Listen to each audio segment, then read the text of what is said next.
Tony, you talked about this previous week as being a very important week in the season, the 3 games against the sides lower down the league, and to get 9 points and to have scored 13 goals, you must be pretty pleased. I'm delighted, Gail. I'm absolutely delighted for the players, because it is an important week, and it was against 3 teams who are fighting for their lives, and they're the teams that you can drop points against. Everyone expects you to win, but it sometimes rolls over onto the pitch, and you become a little bit complacent. But I have to say that the players have been absolutely superb in that. Their attitude has been spot on, and they've been very professional in the way that they've approached the games, and you sensed it last week at Hampton. And we followed it up at Staines, and we've done another job today, and I'm absolutely delighted for them. Obviously, scoring the amount of goals at home as well must be the cherry on the cake, really. When you look at the way things have gone, and also a clean sheet. We talked about this before about not having enough clean sheets. To keep a clean sheet at home must be particularly pleasing as well. Yeah, but really, really pleased, Gail. I mean, the main concern really is that we got 3 points. How we got on was irrelevant. It's nice that we've managed to score 6 goals and play, some good football. But the main thing is we got 3 points. We can't worry about what other people are doing and what they've done. It's just what we do ourselves. And as I say, it's been in the end, it's been a really good week, and it's been a good end to it with being 6, winning 6. In some ways, it's nice to be able to take your mind off of what's going on in the league with 2 cup games coming up. You've got Tunbridge on Tuesday night in the Kent Senior Cup, and then obviously Wiltshire at home in the FA Trophy on Saturday. A big weekend. Yeah, but it's a different type of week, and it's an enjoyable week. We haven't got to worry about points. I've just said to him in there that's what we can do now. We can enjoy the next couple of games. In respect of they are cup games, and yes, we want to stay in the competitions, and we want to continue with what we're doing. But it's not the league. It's not 3 points. It's just whether we hopefully get through to the next rounds. Hopefully in both games. Tuesday night's given me an opportunity to play, give people 90 minutes to.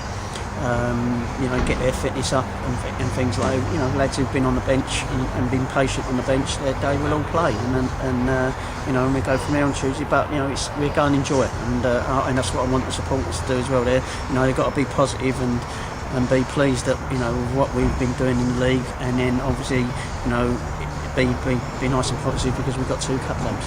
Obviously we've got the Connacht Essen situation, which has changed sort of since we last spoke. It's all happened, hasn't it, really, after Saturday night, and then never believe what you read on the forum. Yeah, absolute rubbish. They don't know what they're talking about. Yeah, he's not very good, is he? But no, obviously the situation is that his loan just continues now as it would do previously. Yeah, Connor's he'd signed for another month on the Friday before the Hampton game, and then obviously there was looked like he was going to call him back because of injuries and possibly performances. So when I spoke to Andy on the Sunday, he didn't realise we had a game on the Tuesday night, and he felt that he was doing good and he can come and see him. And also he felt it was a bit short notice as well to call him back. So I was expecting to go back on the Wednesday, and Andy hadn't made his mind up. He also had a player, one of his defenders, I think it was the captain, who was injured last week, and he was going to be okay for the Saturday. So Andy just felt that if he was going to take Connor, it would be him putting him on the bench, and he felt it wasn't right to do that. When he's been playing and having games, and he felt that he was he's looking obviously. He's learning, and he knows that he'd be okay while he's staying with us.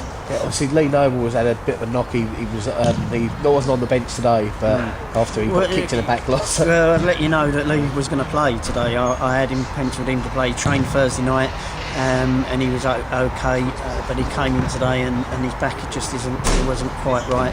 He's got a bruise. He's not on the muscle. He's just got a bruising in on the back. And he's come in today and he said he can still feel it. He said, I'll start if you want me to start, but if he gets a knock, he's got to come off.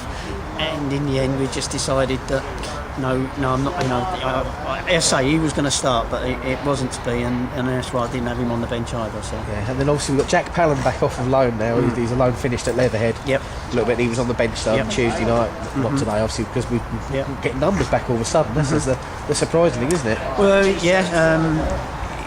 I don't suppose the accountant's happy with that, but we've got him back, and the thing is, Jack's Jack's come back in. He can come and play. A lot of guys will be playing on Tuesday night, and we'll see how things go. I wanted Jack to go out and have some games, and he hasn't quite managed to get 90 minutes what we wanted him to do to get his fitness up. So we've got to be careful who we send these our players out to.